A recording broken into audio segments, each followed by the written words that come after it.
There we are. It's been a long day, fellas, but a really good one, too. Got a lot of stuff done. Always more to do, but feel good. Feel really good.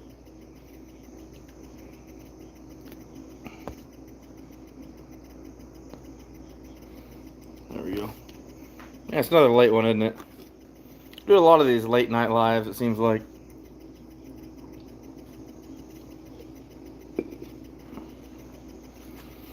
Ty Brooks, what's up, buddy?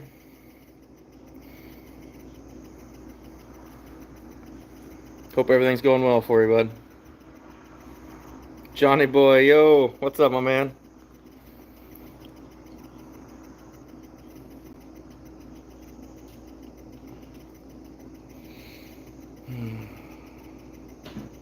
Ty Morris, it's going well, man. It was a good day. Got a lot of stuff done in the shop. Started sorting traps. Haven't really cleaned them up yet. Started organizing them a little bit, getting pogos taken off, taking inventory. Um, I got one more tote of dog proofs to sort through, and we'll be ready to start power washing stuff. So, Trapper Bob, how we doing? AKW, what's up, buddy?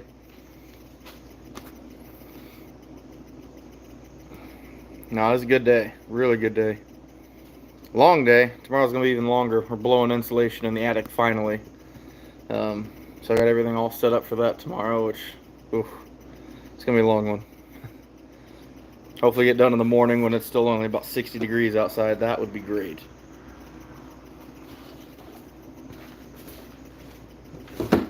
Gonna open up my window, get some air in here. Yeah, Johnny, that's why we're doing it tomorrow. Yeah, I think tonight's supposed to get down to like 52, so be able to open my bedroom window again finally. Oh, okay, KW. Have a good day, buddy. Thanks for stopping in, man. Don, beaver are done. They are just ready to be shipped out now. So, Bear Trap Ranch, how we doing? Not yet, but we're getting there. Been a long summer finishing beaver furs, and now, and it kind of wasn't even my choice. The wife's like, "You need to start cleaning up that garage. I'm tired of seeing it." Yeah, you're probably right. It's pretty rough in here, and it's still really rough in here. But taking the load to the dump tomorrow. It's amazing all the crap that just builds up. So taking the load to the dump, and yeah, then keep on working on stuff. So, Don, the way it's planning out right now is next Monday. If everything works out, I just got to get a speedy truck that's got a lift gate for the pallet to make sure it works. They can get here. So, Johnny Ringo, what's up, my man? How we doing, bud? That's kind of the big problem is lining up a speedy truck. I've had issues with it last couple times now. For them to get down here with the lift gate to load my pallet up.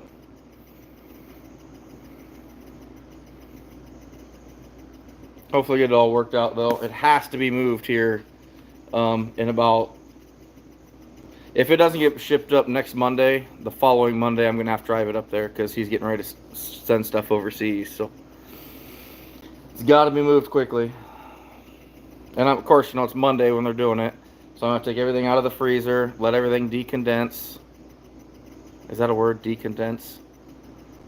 Because they'll have condensation because it'll be hot, so they have to dry back out a little bit, just for about 10-15 minutes. So I have to lay them all individually across the yard, let them warm up, dry off, throw them in. It's going to be 2 watermelon bins stacked on top of each other. Saran wrap it, keep it watertight. All while I'm supposed to be doing a pretty good sized roof that day, so that's going to be tough. No, I haven't, Johnny. I have not seen that.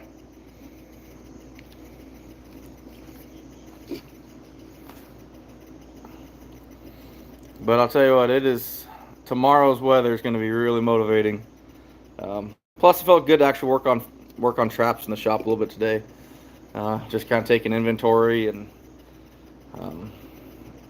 I go through just about every single trap and check springs and You know, you got to check the trap tags because our raccoons, they're notorious for ripping them off. But I'll check springs, make sure everything's good to go.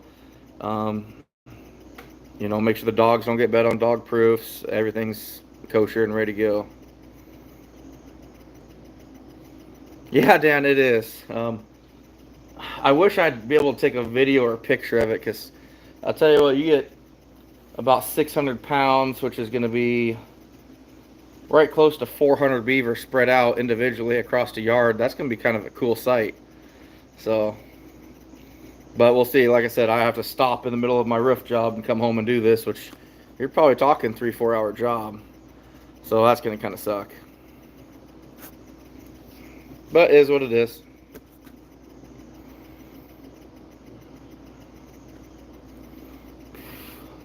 We'll get it figured out. We always do. And Johnny, I put it in my yard. My yard has kind of a downward slope to it, so I'd probably just stay in the back of my truck on the top side, and you can just, I mean, I'm gonna guess it'd cover. I bet we're pushing half an acre. I mean, that'd be pretty good. Alice, how we doing, sir? We were just talking about you a little bit earlier. Not here, but I was talking to a couple other individuals about this coming Saturday. Gavin, how we doing? Alice, I still need to call you too. I keep forgetting that you're one of those up late type guys like I am. Of course, we have a lot of those in here, obviously. See, it's crazy how many people, that one live we did, we're still chatting at like 2:30. So it's crazy how many people stay up so late. Really, Dan, that'd be awesome. That would be pretty cool to see.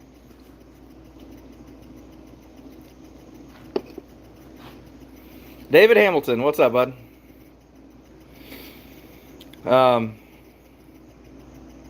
So, since Al kind of knows everything that's going on now, or somewhat of it,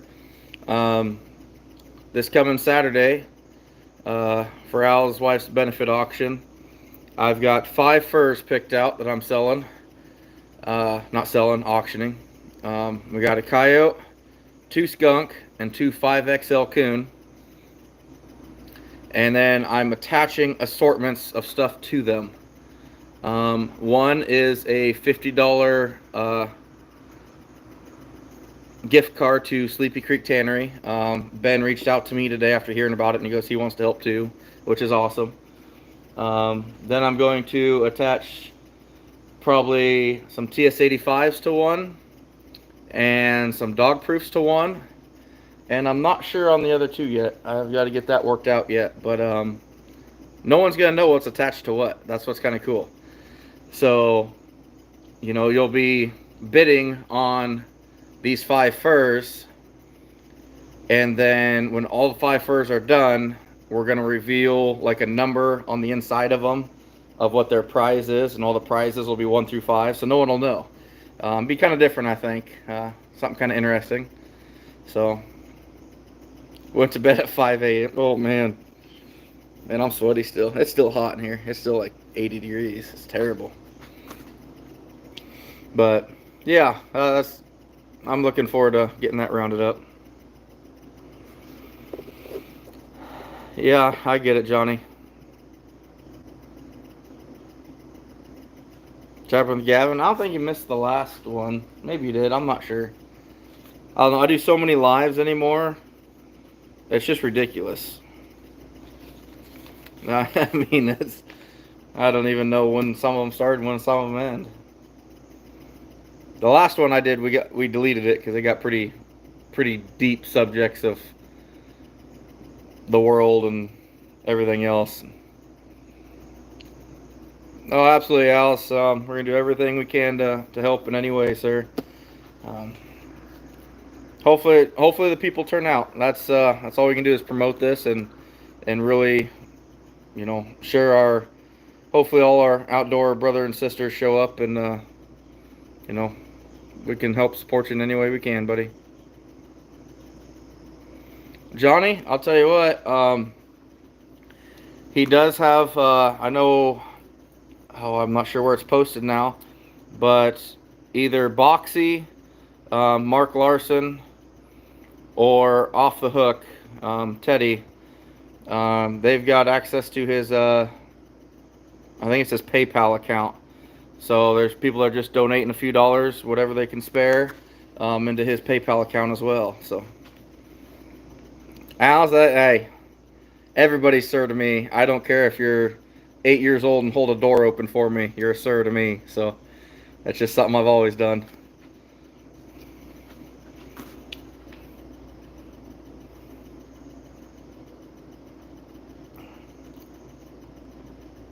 Perfect, Johnny. Absolutely.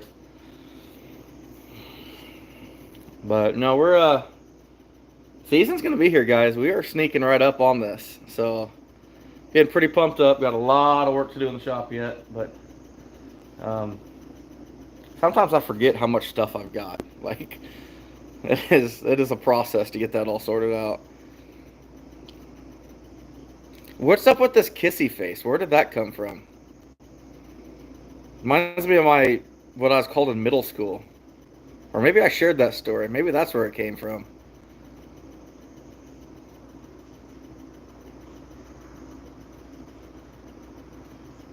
Gavin, beaver prices are good right now. They're probably topped out.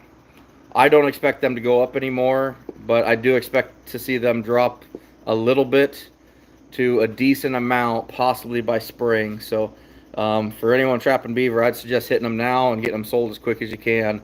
I do not think you're going to see them go up anymore. If you do, it's by guys that are kind of speculating, just hoping that the market goes up more. But I don't think you're actually going to see it really go up. Ty Brooks, it's still there. Oh, did I? Oh, Alice, forgive me. Some of my live streams, I'll tell you what, they get fun. They get real fun. I get a lot of people that dock me for having a few drinks in my live, but I don't care. I have a good time, and the people that are in here seem to have a good time, and what else matters, right? I do wake up a few times, though, and like, man, I can't believe I told them that. But I share my embarrassing stories quite often. Yeah, Dan, that's kind of ballpark what I'm thinking. You might go from that $18 to $20 a pound. You might be looking at 16. You might even see it drop to 15, but I would say that 16 to 18 will probably be fairly common, at least in the fall.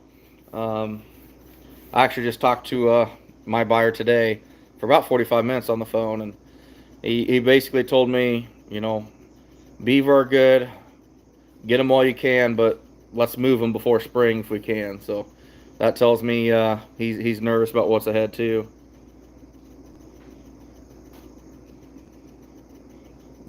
Alice, right? 55 days, Johnny. That's crazy. We're probably about 80 out now. So that means we're probably about 65 away from pre-staking. So that's crazy. Which means I'm only about 40 days away from scouting.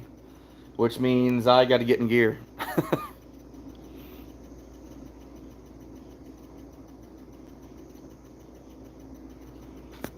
Yeah, Gavin, that's what they do. The Hatter market right now, that is pretty much most of your beaver, except for like some good stuff from maybe Maine or northern Minnesota, maybe Wisconsin. But pretty much everywhere else in the country right now is Hatter beaver.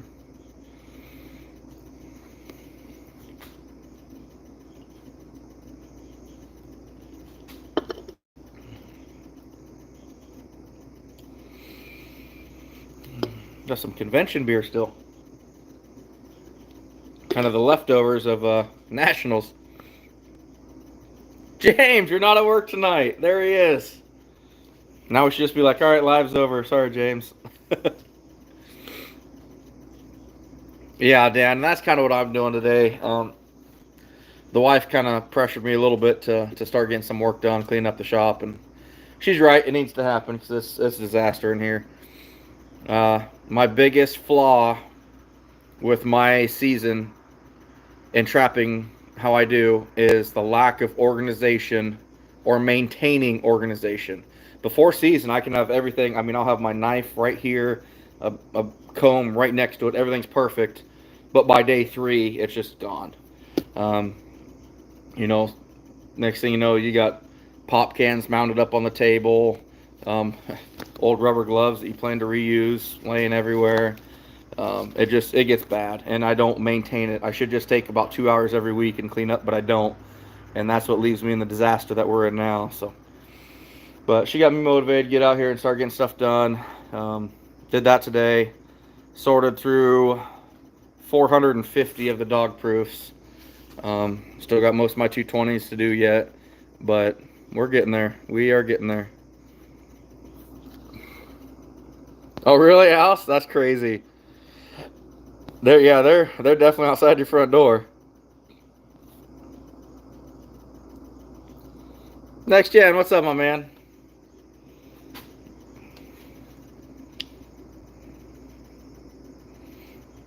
I was just talking to you, literally right before I did this.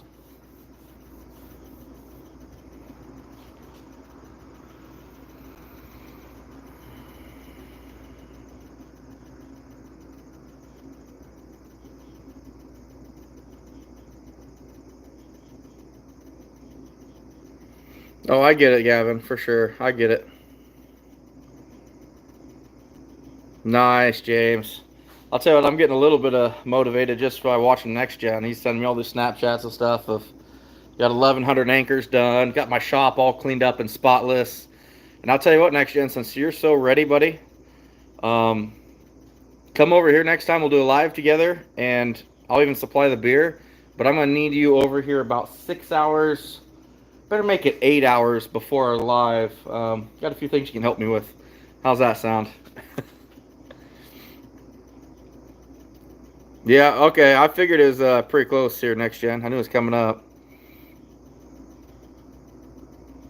I think you did, Patrick. I think you did. How we doing, by the way?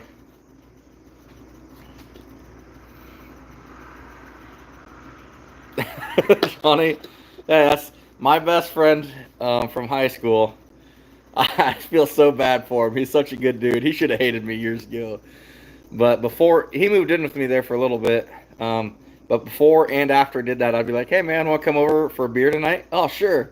He'd come over and it'd be like May, and I'm like, "By the way, we got all those during shotgun season, all those deer scraps that hit the floor and froze to the floor that I couldn't get up. We can get them up now, so you mind helping me?" It was bad. I put him through hell. Jacob, how we doing, sir? Next Gen, absolutely. And I'll just keep feeding them to you. Right down. Oh, cool, Jacob. I've been to a couple tractor pulls. They're pretty fun.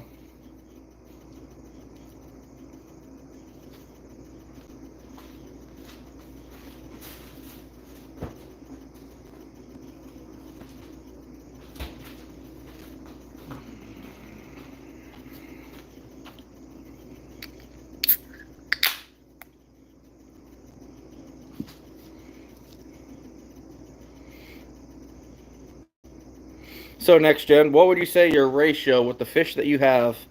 How many are going to be used in pocket sets and how many in bucket sets?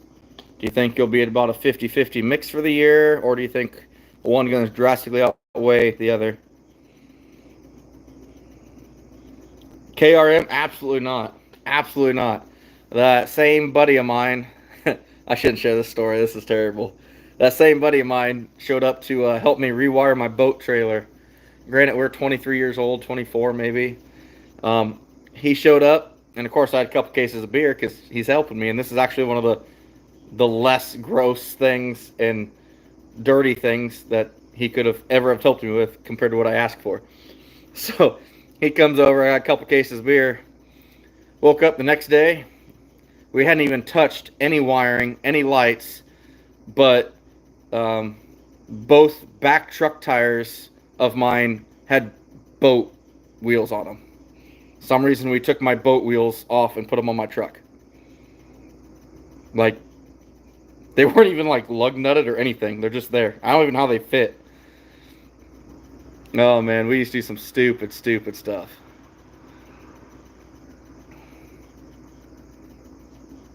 We hauled a big TV in the back of that truck. It was like -5, and his mom gave us a TV, and he drove, and I just held the TV in the back in the snow and the wind and everything for like 10 miles. Oh man, it's just the stupid, stupid stuff we've done.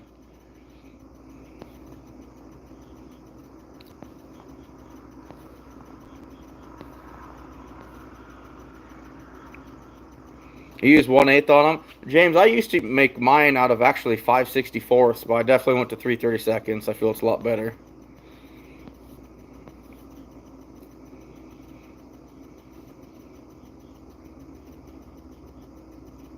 I got you, next gen. I got you.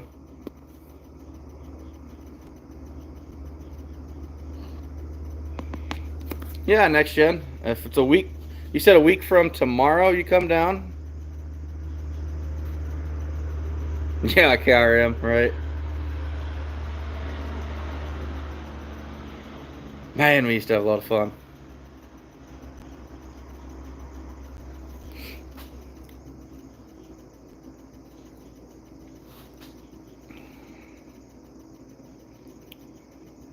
I'll bet, Dan. I'll bet.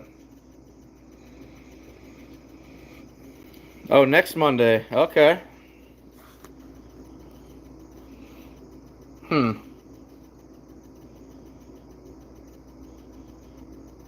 Well, I'm trying to think to myself. Maybe that Saturday we'll do a live.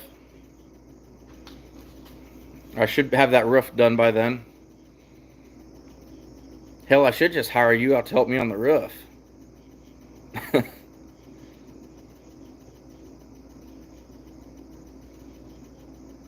All right, Patrick, I get it. Kim, I've never made homemade stretchers. I know a lot of people that do. I think the trick is to get a soft wood. You know, you want like basswood. I think I don't know what else to use, but I've seen people make them out of plywood and OSB, and I don't. I just think it's too stout. You have to have something better.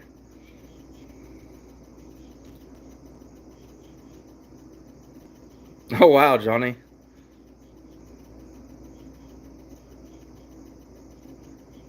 Yeah, that makes sense, James. I never thought of that. I keep forgetting you're in God's country up there.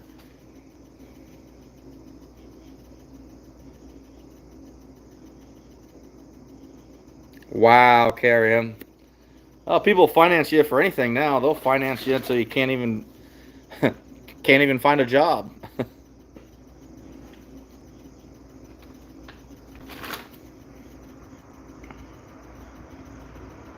Yeah, true. Next gen. My funniest trapping story, Kim. Now it's funny, but probably the time when I had a raccoon pick up my revolver and I thought he was going to shoot me. That now is funny, but then very scary.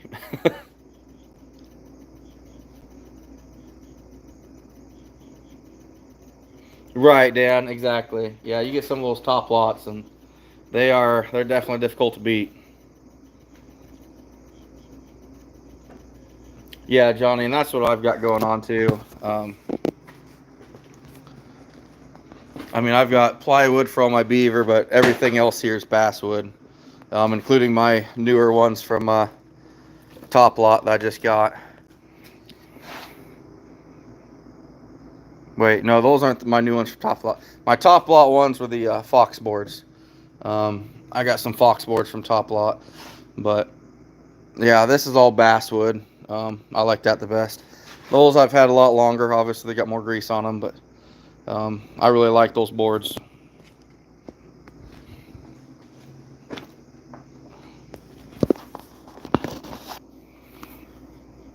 Absolutely, Al. Anytime, man. Glad we're able to help.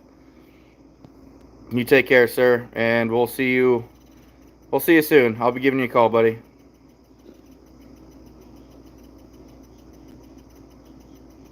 Oh, cool, James. That'd be neat.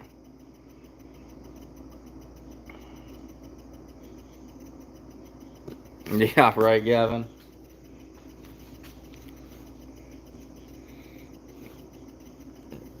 Oh, man. So motivating to actually be getting stuff done.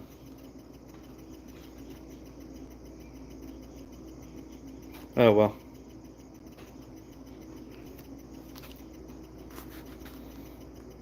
I still got a few oddball furs to finish out yet, too, so. My 70-pound beaver, I got to get that finished up, get it up to Ben at Sleepy Creek. Um, just a few other things got to wrap up.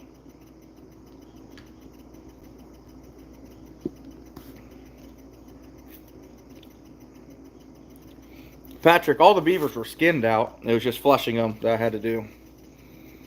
Just had to get them all fleshed out. So, yep, they're all fleshed, and they leave next Monday. Johnny, how do you like the adjustable stretchers? I'm assuming for coyote or fox, bobcat, or do you use them on like coon too?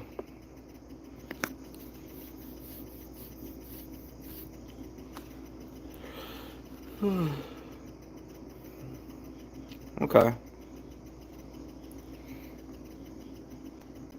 I've messed with them a little bit. Really never gave them a fair shake, but uh, my coon, I'll probably never switch to anything but what I have now. I just like them all the exact uniform shape.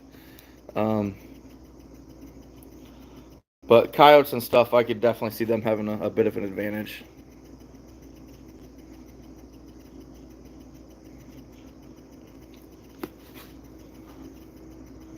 Man, I got a lot of stuff to do yet.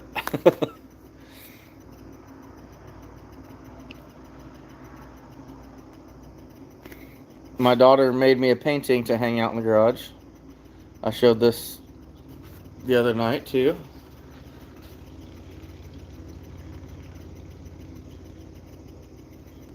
So I have a butterfly that will be watching me in the shop finish fur now.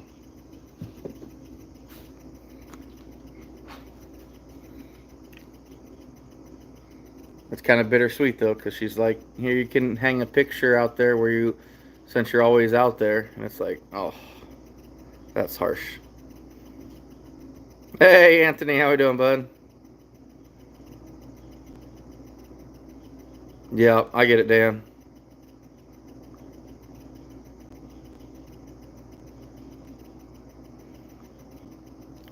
Nigel, good question. So, raccoons, it took me a long time to figure them out, and I still don't have them figured out. If I had to guess, I probably could pattern coon movement probably about 60% of the way. Um, but, like, I always thought, man, that moony, clear night, they're going to move like crazy because you always see deer out and stuff like that. But no, that's not the case at all. Full moon generally is terrible. Overcast is best. Perfect trapping weather for me for raccoons. If you get a little bit of a cold front come through and a light mist with about a 5 to 8 mile an hour wind, that is phenomenal. You don't want a real rain. You'll still catch them, but they won't move as well in the rain. And just warmer nights, typically they don't move. You're waiting for some kind of front system, a lot like deer. Right, Gavin.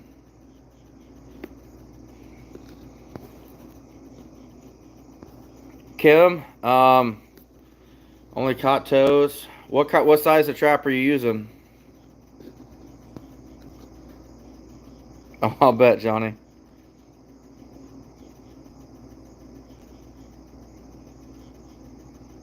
I got you, James. Okay.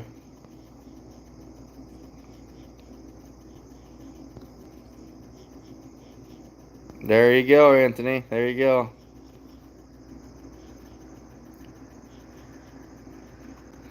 Kenneth, mine are like right at 7 3/4, I believe. My raccoon boards.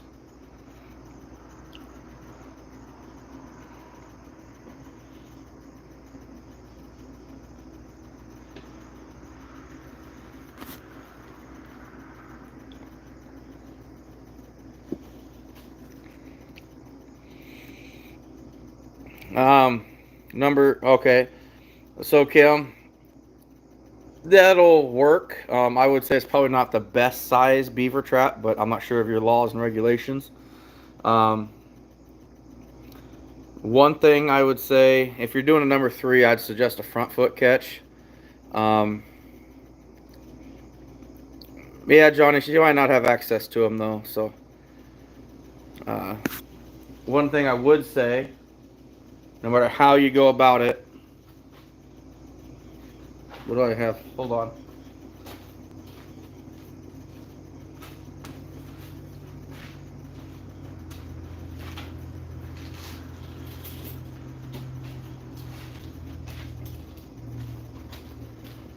All right, Kim.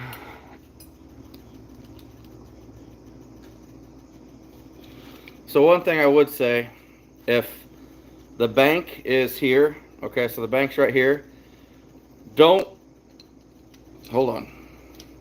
Don't set your trap like this, because as they're walking up, you know, their feet, this is so hard to do. Hold on a second. Hold on a second.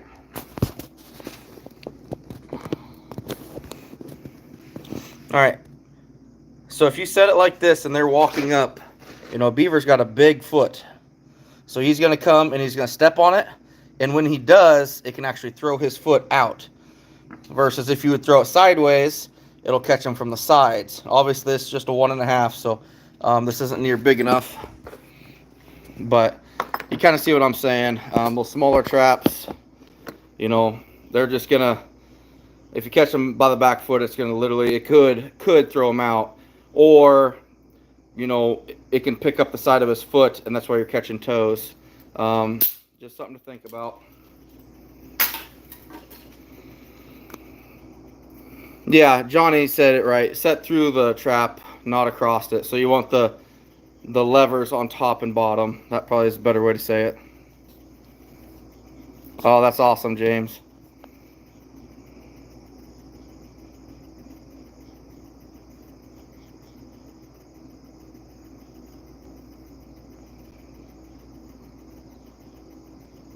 Mm. Oh, there was plenty of furs in here earlier, Gavin. But this is I don't know. I just don't have any in here. They get full of bugs and insects and everything else. So my shop is not necessarily a man cave shop. It's more of a working shop, I guess, is the best way to say it.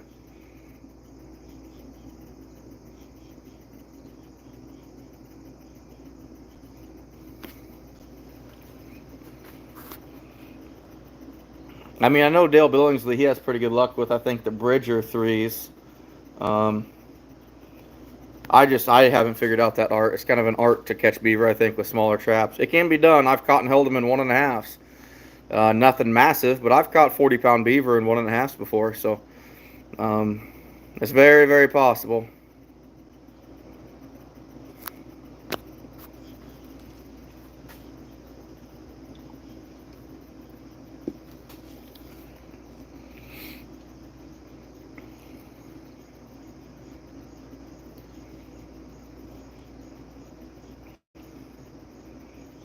I even found my Duke Traps banner today that I got to put up somewhere. I'm not even 100% sure where I got it. Yep. Oh, yeah, Gavin. That's another reason. There's bugs out here like crazy. And they just get eaten up in them, so it's not worth it. I've actually got a video up on a coon pelt that I lost behind a freezer a couple years ago, and the beetles ate it and destroyed it.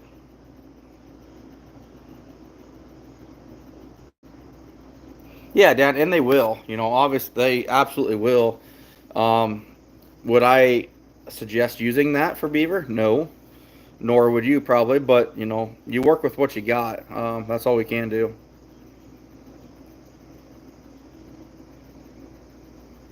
Wow, James, that's crazy. Huh? That's a big beaver to get his whole foot in one. Oh, they're the domested. Is that what they're called? Domestide beetles. They're the ones that basically they call them the fur bugs because that's what they do is they eat the leather, the dried leather. Yeah, 4 beaver and 1.5. Yeah. Yeah, Patrick, that always sucks. I've done that before with laundry.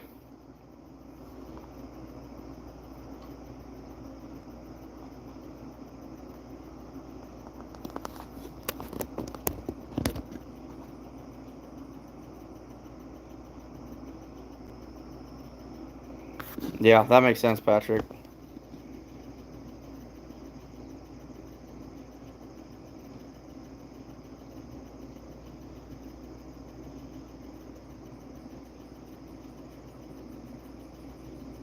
Yeah, Anthony, I get it. Now the 750s would be good also. I just like, yeah, I liked 85s just because of that massive kill area. Um, you're gonna bury a foot in it pretty easy.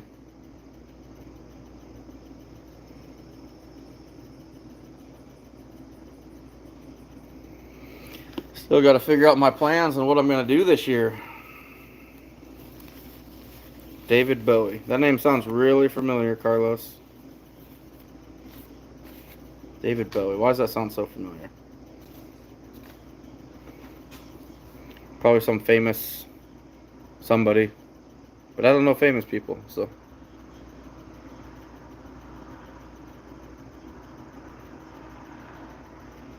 no, that makes sense. I guess that sounded really familiar. Yeah, Anthony, he wasn't going anywhere. Yeah, Ty, that's too bad. What's funny is they are made in Illinois, aren't they? The Cat brothers, aren't they from Illinois? Because swore they were.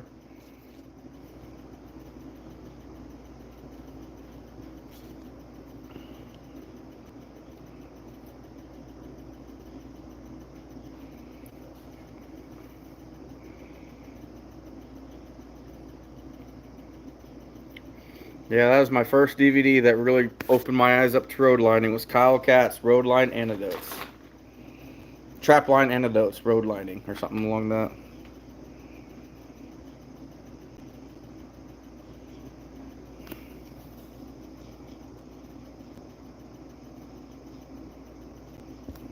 Patrick, and you also had to walk 30 miles to school in the snow uphill both ways, didn't you? I'm sorry, buddy. Had to. No, you're right. We're definitely spoiled with our traps we got now.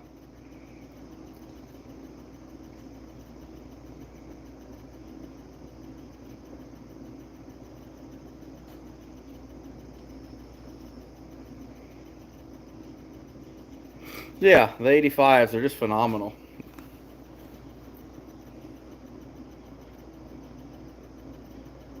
Yeah, Anthony, that just a lot of states can't. We are very lucky to be able to do it here in Iowa.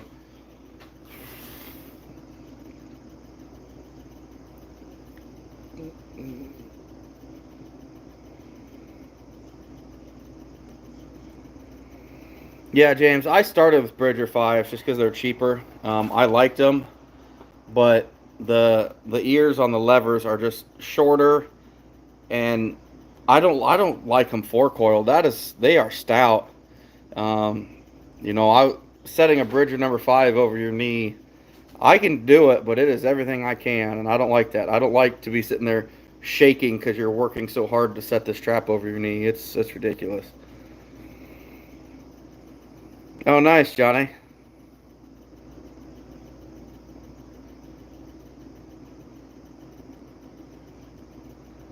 Yeah, Anthony. Ours probably don't need permission here. I think they can just do whatever they want.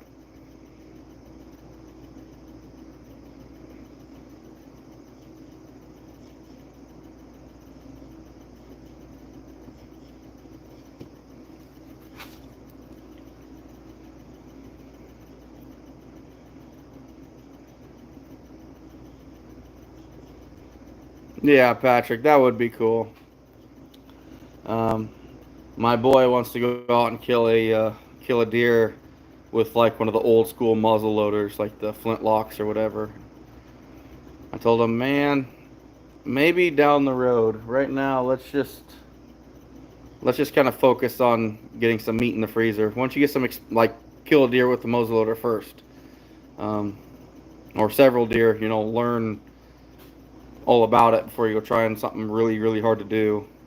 I mean, it shouldn't be terribly hard, but it'd be, I think, more difficult than anything else that he's done for hunting wise. Yeah, next gen. I've played with him a little bit, but I don't have any.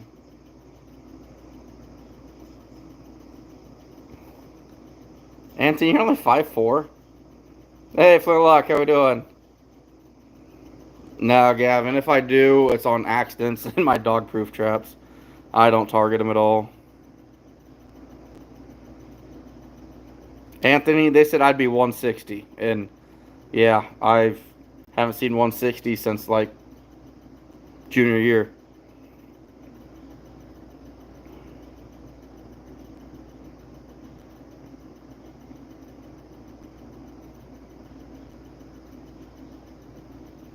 No, that's cool, Johnny.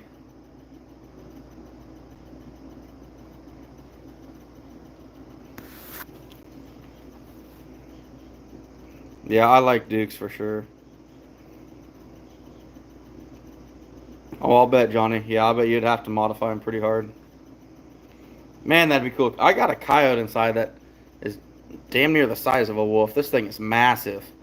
Um, I showed on my last live, but you couldn't see it all in the picture. He goes, oh, without tail, it's about 12 inches longer than any other coyote. It is huge.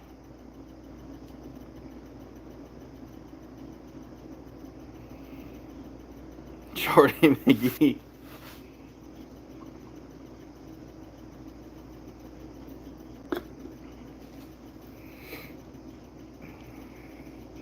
No, Dan, the red one's not the big one. The red one's awesome, but it's not the big one.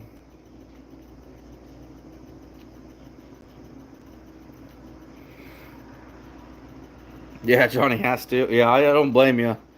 Me and Next Gen messed with him a little bit at the convention, and that's insane. Like, those things are beasts.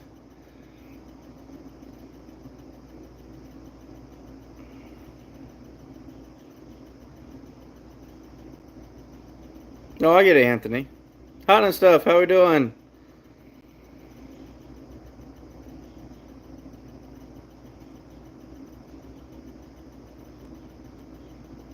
That's crazy, James. That's crazy. Yeah. Well, this isn't a wolf, but it's just bigger than any other coyote I have by like a foot. So it looks like a wolf to me because that's probably the closest I'll ever get to one. So now, when you're trapping wolves, do you ever, any of you guys that do it, do you ever worry about being out there? If you catch a wolf, do you worry about like the rest of the pack being close by? Anything like that? I don't know much about them. I just see the movies, and the movies would scare the hell out of me. So good, hunting stuff. Good. Oh, Johnny, that part I'd be fine with. I'd probably still be in a cutoff, but no, yeah, that'd be interesting. That'd make it fun. Flintlock. Oh, I've got some skunks. I still have a few coon left. Um, some coyotes, and I got some western semi-heavy coyotes from Oklahoma. They're pretty nice. I've never seen a semi-heavy till I got these in. Uh, what else? I'm pretty much out of beaver now, but hopefully I'll be getting some more soon. But pretty much skunk, 5XL coon, and our good coyotes, and some good western semis too.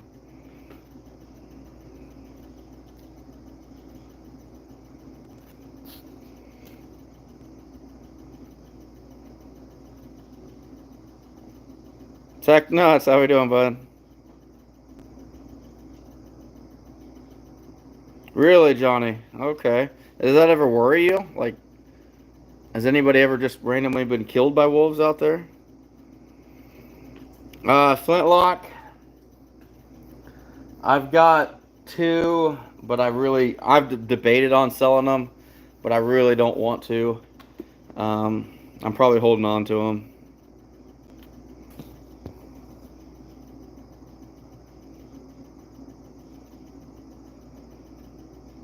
There you go, James.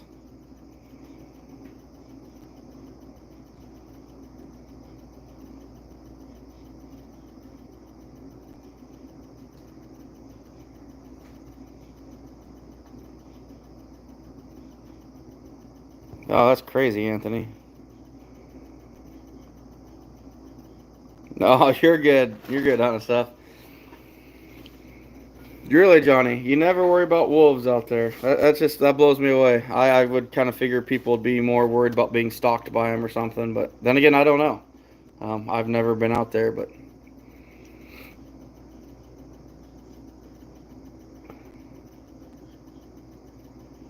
really, Johnny, huh?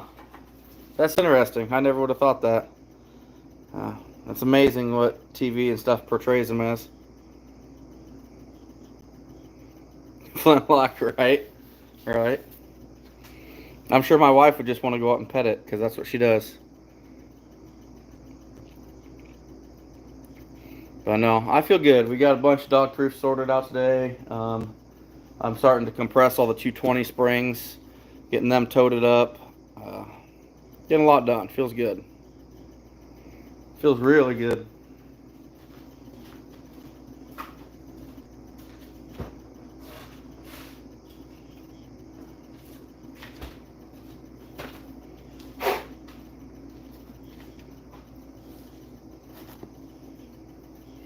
This one's got a little bit coon or beaver blood on it.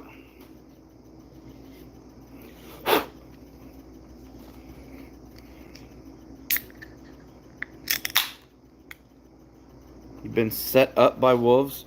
Like you set up close to them? Or like they tried to set you up?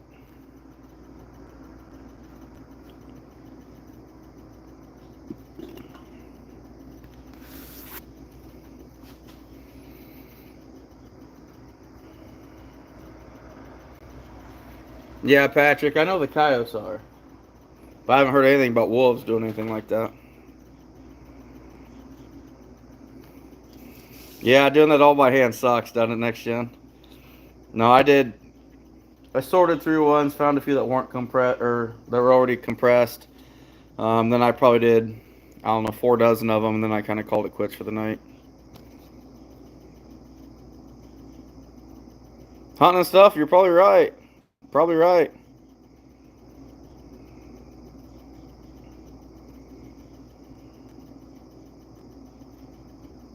Yeah, sack nuts. I'll tell you what. That video definitely got me pumped up. Yeah, Flintlock, I would be very much so.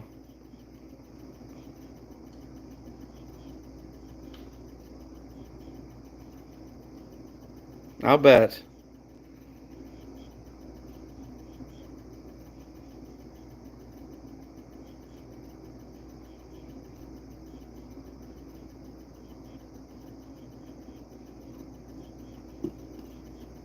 Yeah, James, that does make sense. That does make sense.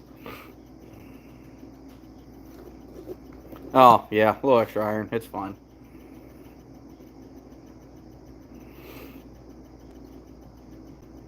No, I get it next.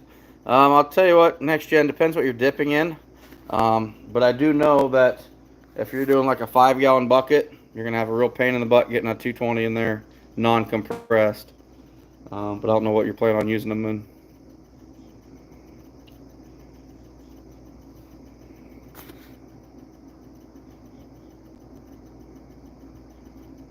Really, Patrick? How is it that California has wild horses? Or is it just people that identify as horses? I didn't know you're from up there, Johnny. That's crazy.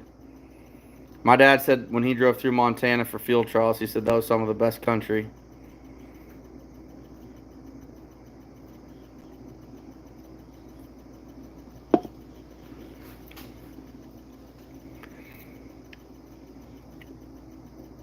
Don't worry, Patrick. We got people that want to be animals here too, so don't feel bad.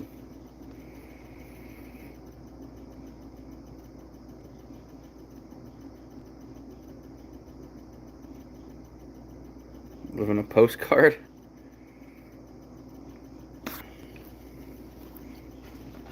Yeah, next gen. So I've heard things go back and forth about that. Compress them, don't compress them. Will they weaken?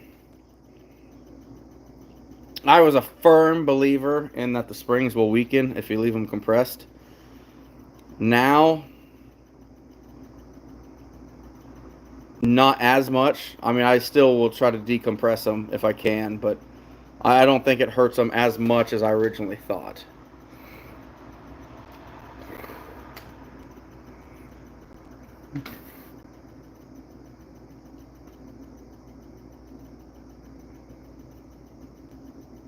Really, Patrick? That's crazy. I figured there were some wild ones out there somewhere still.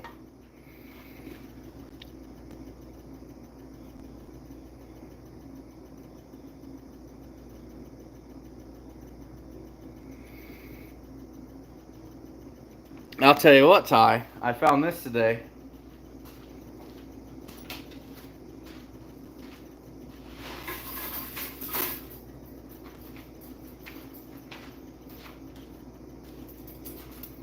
This was one of my national scores. I don't even remember what they were. I think we decided they were Bridger 120s. I would rather set 5 dozen 220s than set one of these suckers. It is almost impossible to set this by hand. It's almost impossible to set it with setters. So, I mean, that's hard to believe, I know, but this little guy is just...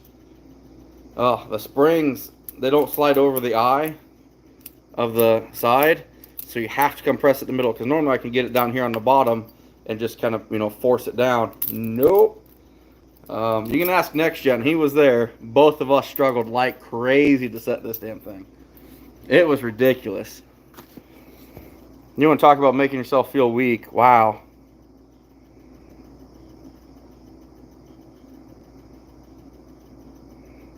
Yeah, maybe you're right, Next Gen.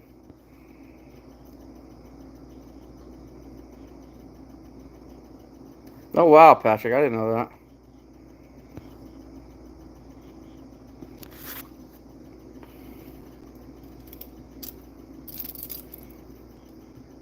Made in Taiwan. Oh yeah, Bridger. Probably one of my best deals though.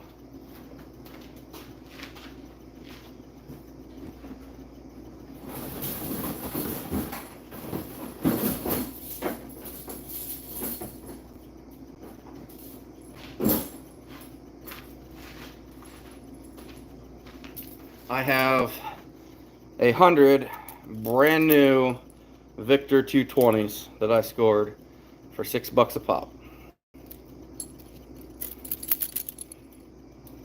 Brand new, machine chain, actual swivel. I need to get them dying is what I need to do, or get them rusting. But that was definitely the best deal that I came home with. Right, Next Gen, they're terrible. Gavin, he's in the live right now, buddy, so he's probably not going to check his message right now, bud. Give him a little bit of, give him a slack, okay?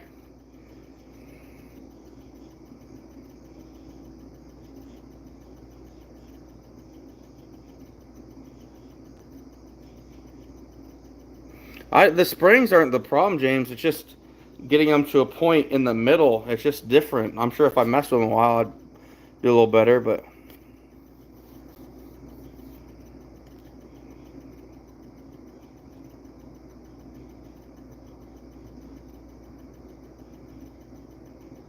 For the triggers, for the slop, I actually want slop in mine, Anthony. I want mine to move back and forth about an inch before it fires.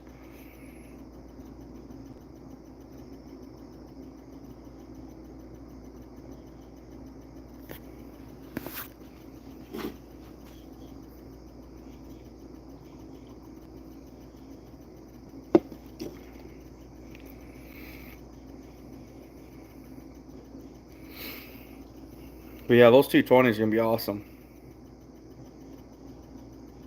Oh, wow, that's weird. Yeah, you had a bad trigger then.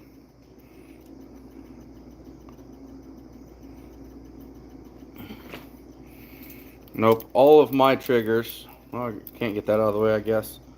If you can see the trigger in here, I would want mine to move about like that before it snaps. Nothing crazy, just a little. And I actually have a reason for that. I want them to hit this and be able to move it about like that before it fires, for the sole purpose. And it's just a theory of mine. It might not mean anything, but how many of you when you're deer hunting are busting through the weeds, getting that thick stuff, and all of a sudden you hit something, but it moves? You can kind of force your way through it. If you hit something solid, you're going to look for an alternate path. And I really feel like that's helped my 220 trapping with raccoons. They can hit this, but they feel that slight movement. Oh, okay, I can force my way through now, and that's when you catch them. Versus if they come up and it's just, rock hard, ooh, we're going around. We got to find an alternate path. Just my opinion on it, my thoughts. I could be completely wrong, but it does seem to help me. Yeah, you really do, Next Gen.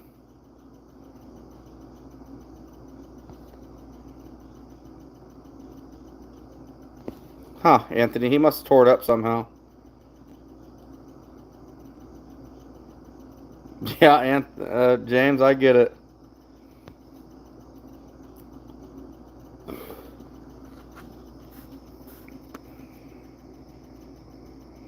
Springs? I don't think it'd cause major damage, Patrick, but I don't see a reason for it. 98% of mine, literally you can tell where they hit it and flopped out and were done almost instantly. You get the rare occasion where you foul catch one, and the springs aren't going to do anything differently. You foul caught them in a non-lethal way, and they're just there. I have some coon that I hit now with them that they don't even pull up my rat stabilizer, so they just stay right there. Yeah, hunting stuff, Johnny. Just my opinion on it. I mean, I started doing that. And I probably don't show it as much as I do, but a lot of times when I'll set one of these, I've always got my hand over the top, but I'll just kind of touch this a little bit, touch the trigger a little bit, and what that does is it slightly lifts that dog up. Now you gotta be damn careful doing that because you don't want to set this thing off, but you just kind of, and most of my dukes, they probably got 2 inches of play before they fire, maybe 1.5 inches. But I want that trigger to literally just, it's hard to tell in here, but just to be able to do this freely, like almost the wind could move that. It's not until it hits here, then there's pressure on it. Well, they've already moved it from straight vertical to here. Now there's pressure. Okay, they can push through this because they've already pushed through it a little bit. So just my thoughts, could be completely wrong, but works for me.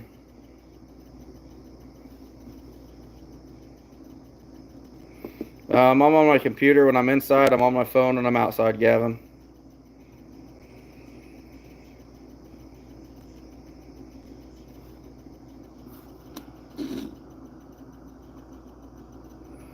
Flintlock, yes, I think they would, but they'll flip them over and steal your bait and such. And oh yeah, there you go. Next Gen knows it.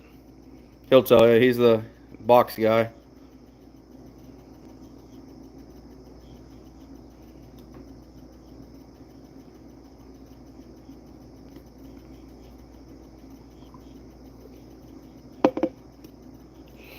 Plus, as much as they can roll them suckers, they'll roll them right down into a creek or on ice. I'd be worried about them breaking them if you only have 3 sides, because you've only got the screws down in here holding that side vertical. It hits something, next thing you know, you got a bent box, and if the back is only wire anyway, I think you tore it pretty good.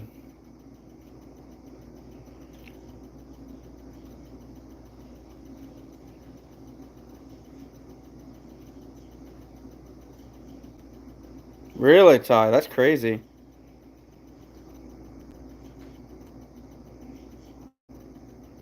Anthony, we really, I don't really do that here, just for speed. They're going to be DOA when you get there, and it's just making sure that they're not going to flop into the water or freeze on the ice is the big thing.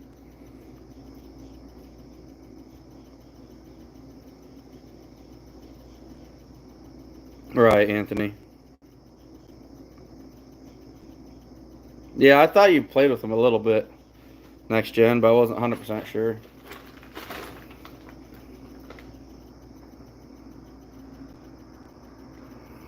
Yeah, flintlock. I mean, it would be a good idea, but the problem is when I'm using boxes, it's going to be after January 10th for me just to avoid all the pheasant hunters anyway. But our ground's rock solid, and underneath these bridges, the ground's already tough. And then you add ice and frozen to that, it'd be almost impossible. I'd sit there and it's been me 10 minutes just hammering a stake in, and I'm never going to get out again. So I'm honestly better off just to kind of wedge them up somewhere, some way, and try to keep them solid. And that normally works pretty good. But it seems like 1 out of every 10, he's going to take it for a ride. Especially if I'm on top of a big bank. That's the big problem.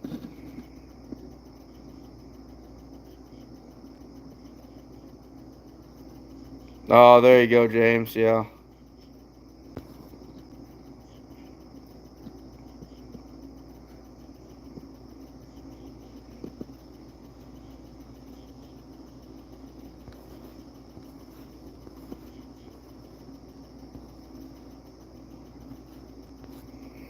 Yeah, Gavin, you have to have, I don't know what it is now. What they lowered it here right when I started doing lives a couple years ago. Is it 100 now? Because it used to be 1,000, I thought, but I'm not sure now. I am not sure.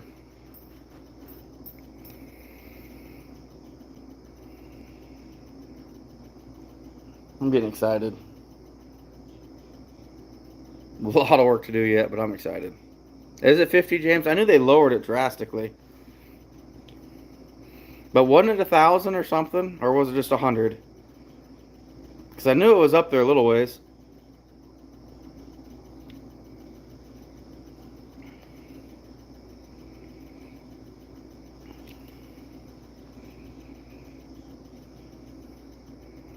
Yeah, right, next gen. Yeah, the buckets, I mean, yeah, you got half a pound, but I'll tell you what, they move one of these good boxes. It's a solid, I don't know, what'd you say they are next gen? 8, 10 pounds?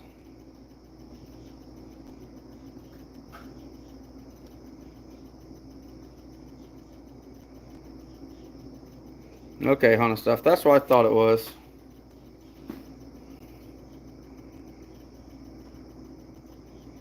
Where you at now, James?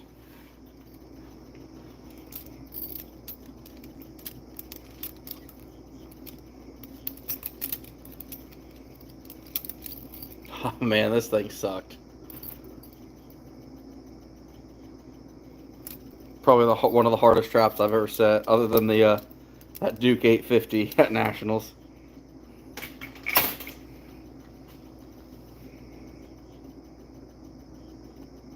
Right, next gen. I figured they're close.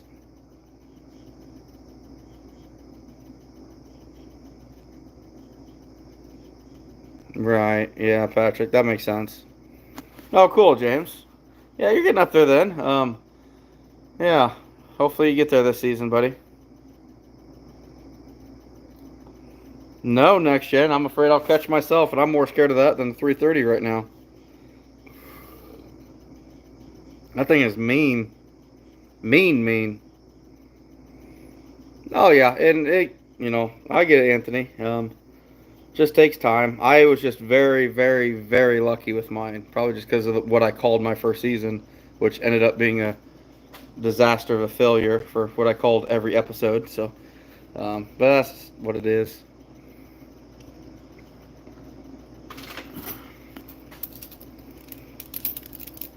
Oh, next gen, we can almost get it past it. But now I can't get it back. I don't even know how that happened.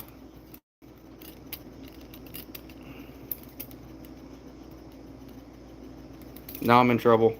I don't know. Maybe there's a reason they're only $3.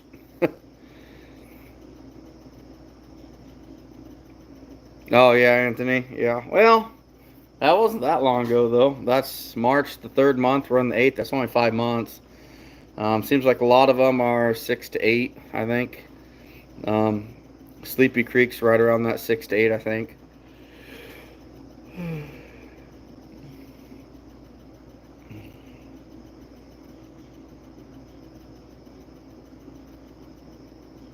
No, next gen, we'll figure it out. I just gotta. Seriously? Oh no, is it? Wow, and then just like that, it. I don't know. I don't know. The worst thing ever is when you get your trigger that goes around the side and is stuck, like right up in here. And you can't get it out because it's compressed, and you can't open it because it's stuck, and it's just a mess. I run into that a lot with my Duke 220s. That's like the worst thing for me.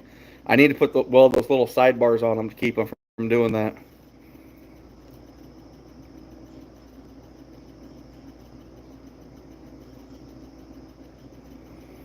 Oh no, James. My thing is I had way too much confidence and I could repeat what I did the season before.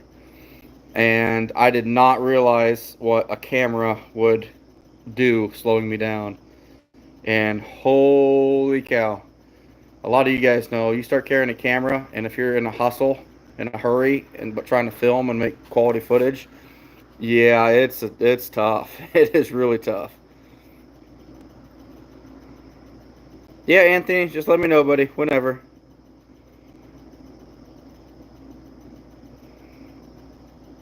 Yeah, next gen, I think you're right. You're just a dwarf setter. Honestly, you're probably better off with like a large pair of pliers. Honestly.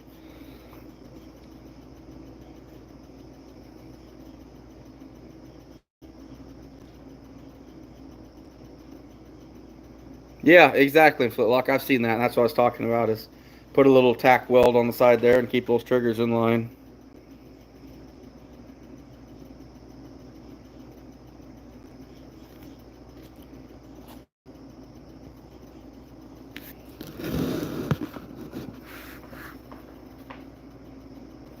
What are you doing, Dixie Dog? You're probably ready to go to bed.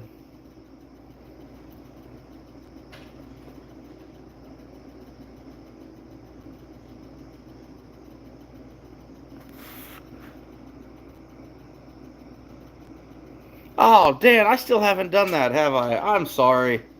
I totally forgot that. No, that's 100% my fault. I should have done that right after the last live, but no, my mind is so scatterbrained. I wouldn't even know where I am half the time if my eyes weren't open. Yeah, I don't know, next gen. I don't think they would, but I could be wrong.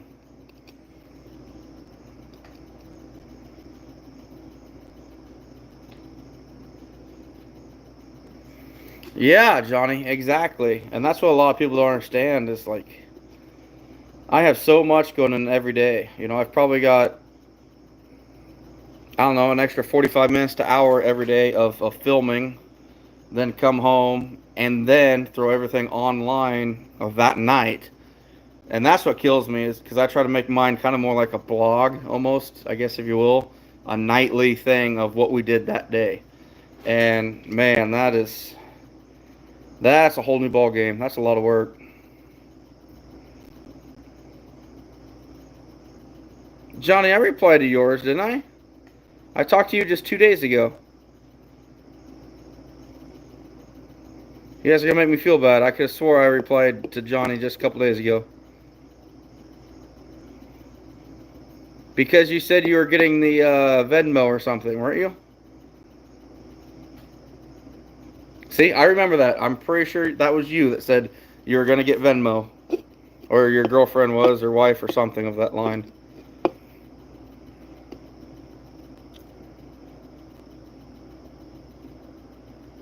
Man, I hope my memory's not that bad because I feel like a real prick.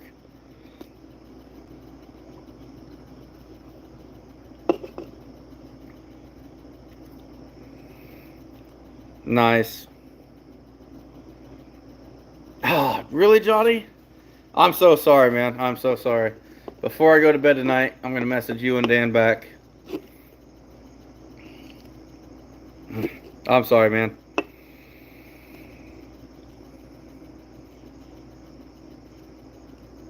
I don't even know, Patrick.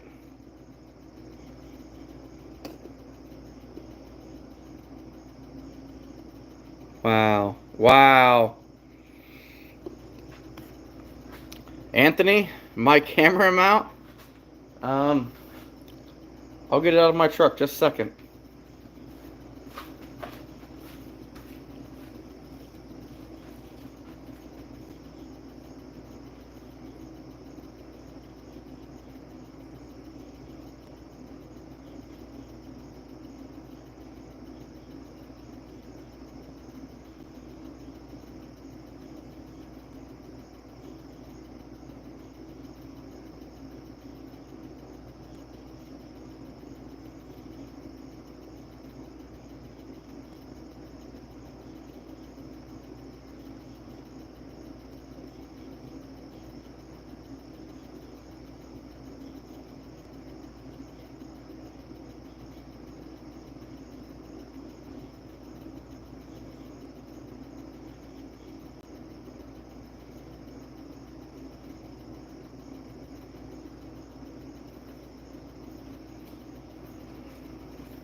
All right, Anthony. The most sophisticated piece of equipment I got. I've got a mono stick, and attached to it, half-inch piece of rebar with zip ties, and I push it into the ground. That's all I do. I put this on there, stake it into the ground, position it how I want it, and that's what I'm doing if you're seeing me making a set or something. If I'm just showing you and I'm not in it at all, I'm literally just holding my camera anymore. And when I'm done, the camera goes back in my pocket.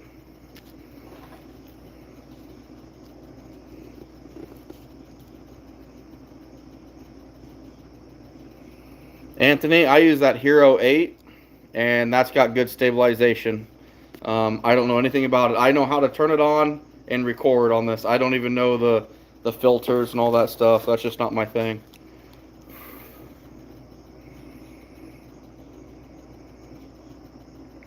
Oh, good deal, Next Gen.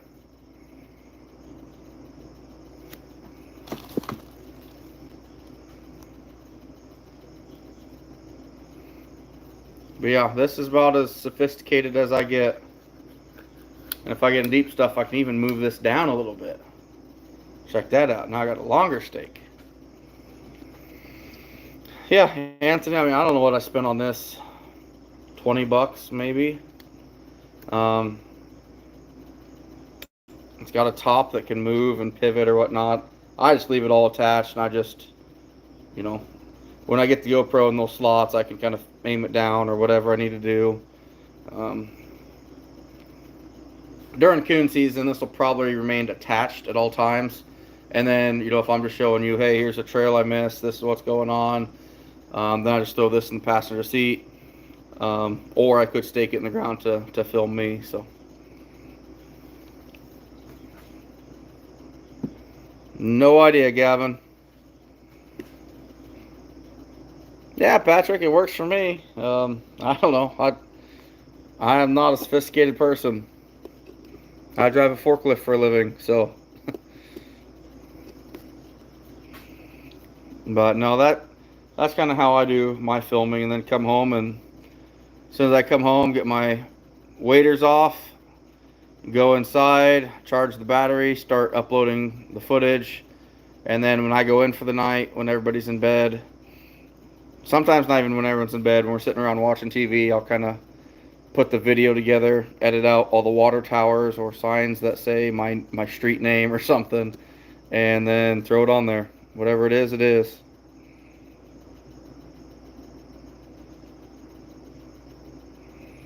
Yeah, so like I like that too. I always do that just to show, okay, yeah, you saw 10 coon today or 10 something. What was the actual day? Oh wow, he had 15 or 18 or whatever it is. Right, kind of stuff. Anthony, normally just the one.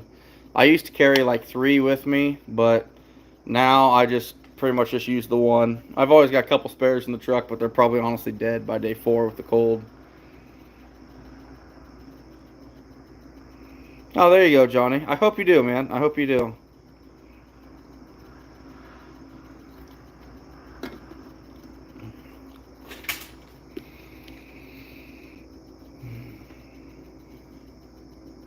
No, that filming just adds a whole new ball game of things. It's pretty wild.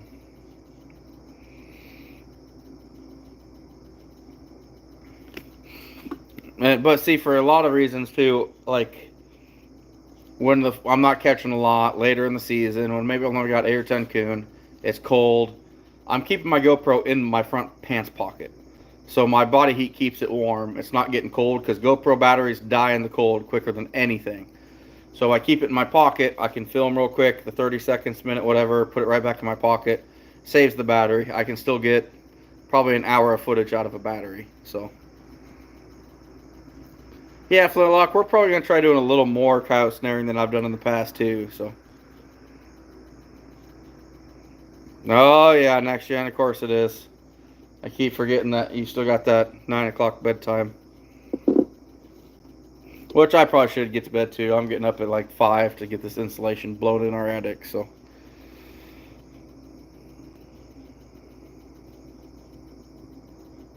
Yeah, Johnny, and that's the thing too. You can catch it now. You can catch those funny things. So, it's pretty awesome. Pretty awesome. You never know what you're going to find. I wish I had my camera when that raccoon picked up my revolver here about 8 years ago, and I thought he was going to shoot me. So, yeah.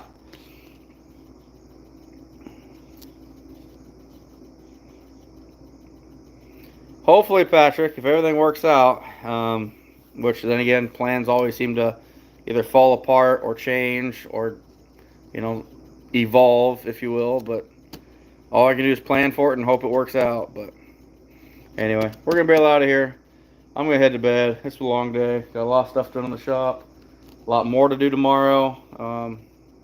But yeah, it's been fun, guys. Y'all take care.